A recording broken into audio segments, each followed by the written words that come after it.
Welcome back to Joellen's Kitchen, where we make homemade Pennsylvania Dutch dishes. Today we're going to make something that several people have requested. It's actually a depression soup when there was no money, very little supply, and so here goes. What you need, now back then I think they used mostly lard, which is the fat boiled off from the pigs, but today we're going to use a quarter stick of butter, and we're going to drop it into a frying pan. We're going to melt this and then add 1/2 cup of flour, get that boiling, and then we're slowly going to add 5 cups of beef stock or broth. I told you how to make that last time we got together, and I'll put the link below the YouTube video just in case you need to go back and see that. But once we have that in, we're going to add salt and pepper, and it's going to cook for 20 minutes and you serve it. Now they tell you not to go too fast or your soup will get lumpy, but I sat with a group of ladies at the diner the other day and told them what my next video was going to be because they're all excited to see what the next Pennsylvania Dutch cooking is. And they said, the one lady especially went on and on about how she loved the lumps. It soaks in the flavor and it's like a little dumpling. So to her, that was a treat to get a lump. So whether you like it lumpy or not, your call. So here goes. We're going to put it on the stove. And on this cook stove, it's gas. So what I have to do is turn on a couple of levers here, and get my Bic lighter. Of course they didn't have Bic lighters, but I do. Fire it up and light it. Well, I must have had it turned on before and forgot to turn it off last time. There we go. And then I have to turn it down a bit. We don't want it that high. Right about there, just below heat. And we're going to let our butter melt. And it's melting in there. Coat the bottom for sure. There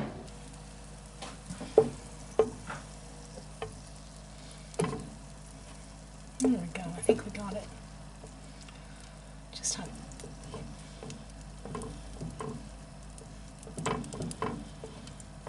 Okay, that's pretty much a 1/4 cup of either melted butter or melted lard, whichever you have on hand. And you can see it's sizzling there a little bit.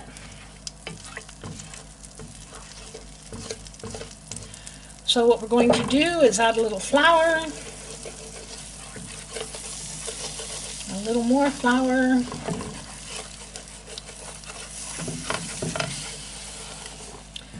get it all in there, and mix the butter around on it.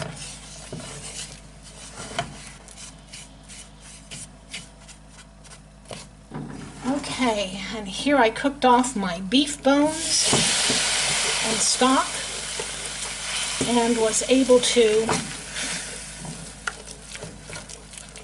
get some ready for today. As I mentioned, I have 5 cups measured out in my large measuring cup. And you can work it smooth, or if you like a little bit of dumplings in, like the one lady at my luncheon yesterday said, well, you go for it. But you can kind of work that juice in there a little bit at a time and smooth it out if you like.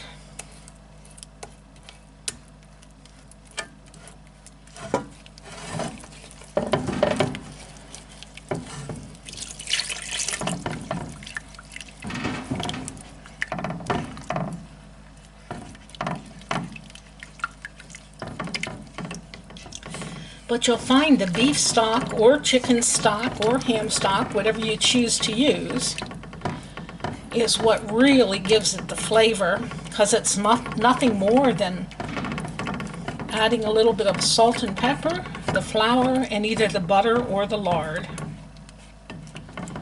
And again, it's starting to thicken up, which is what you want it to do.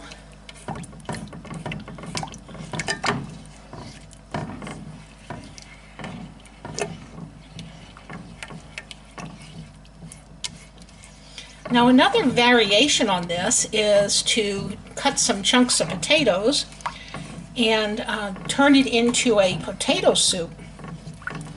So as it's cooking that 20 minutes, well, first it's browned by the butter, and then as it's cooking that 20 minutes, you will have cooked potatoes in there, and that gives it a little bit of body for potato soup. But this is the real Depression soup. There's really nothing else in it except the butter or lard, brown flour, beef stock or whatever stock you choose to use, and then of course salt and pepper.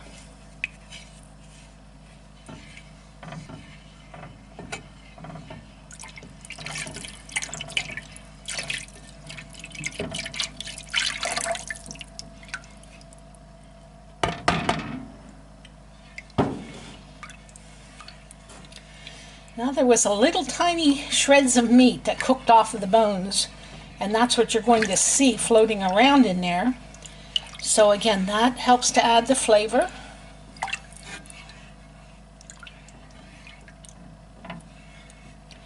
But if you have a local butcher, ask them for the bones.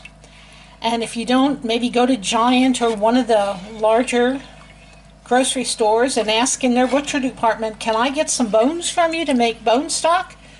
And see what they say, or your own homemade bone broth, however you want to phrase it.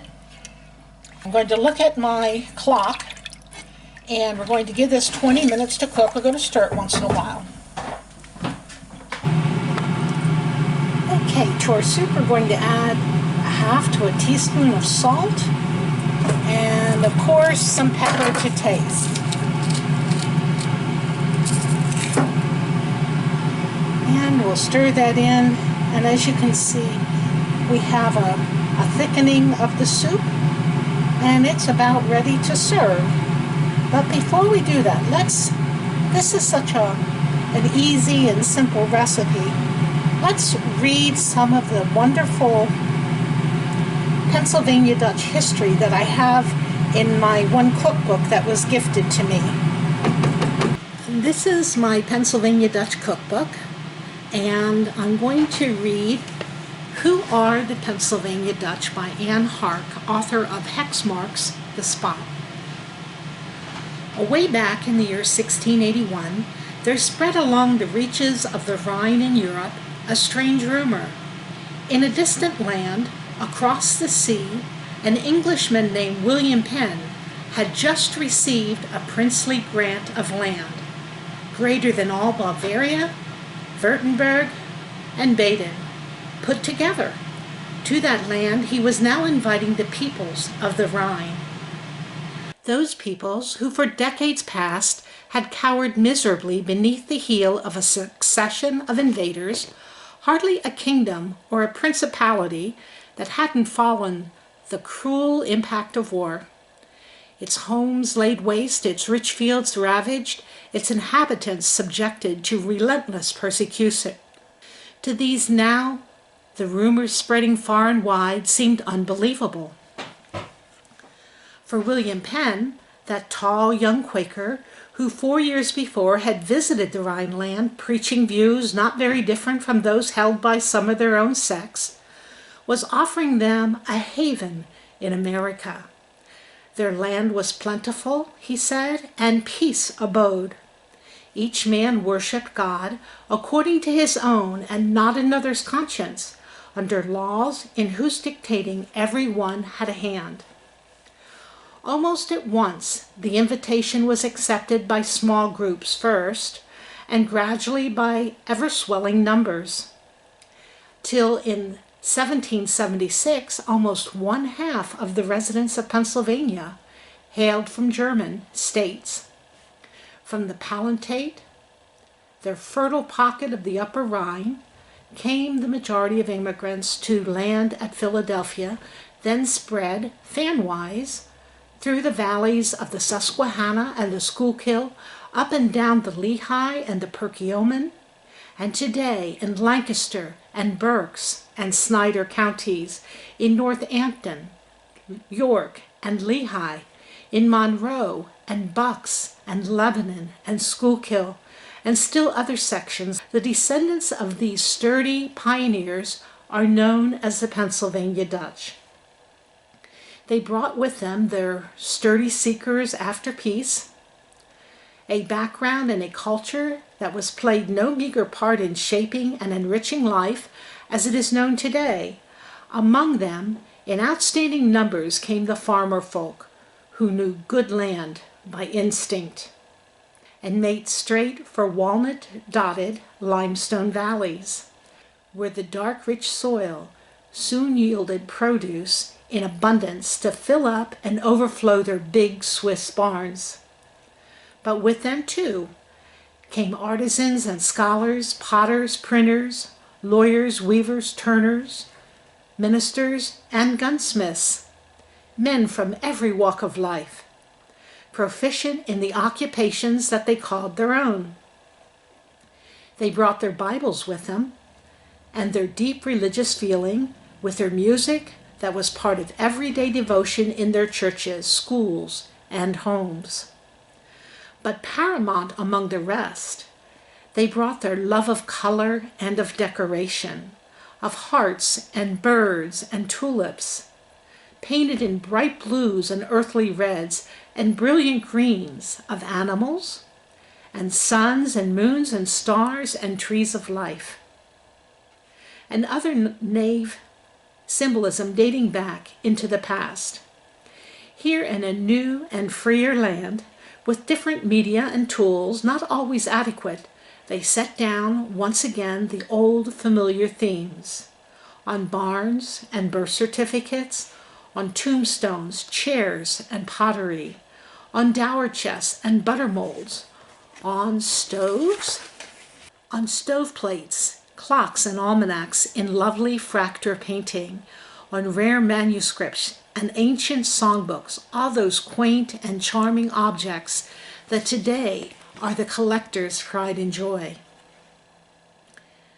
That inherent earmark of the Pennsylvania Dutch, it's seen in the quaintest and most picturesque expression in the plain sects, the Amish, Dunkard, Mennonite, United Christian, River Brethren, Yorker, and the rest, whose sober garb and simple way of living still persist, despite the pitfalls and temptations of a modern world. Non-swearing, non-resistance, and non-litigation. This was the threefold rock on which the churches took their stand in the beginning, and most of them still cling to it today, and though their tenets vary on such minor themes as the propriety of sitting under their preachers, the details of the baptismal rite, and finer points of dress, they still stand close together on the all-important platform of remaining strictly plain instead of gay or happy. Plainest of all, perhaps, are the house Amish, who, unlike their less austere cousins, the church Amish, go through life without such worldly aids as autos or electric lights, who close their coats and vests with hooks and eyes rather than buttons, and their bodices with pins instead of buttons, who frown on churches as a form of vanity and worship in their barns and their homes instead, but whose wide lands and teeming acres place them among the country's most expert tillers of the soil. Well, now it's time to try our soup.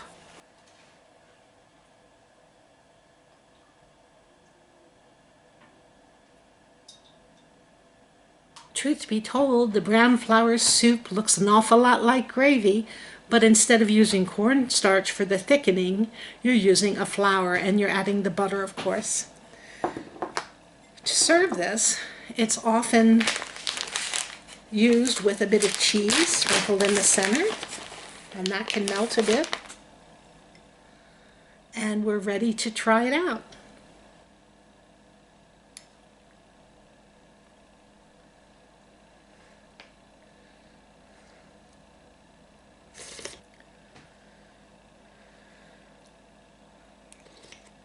A mighty fine depression soup, tasty, filling, and it'll get us through another day.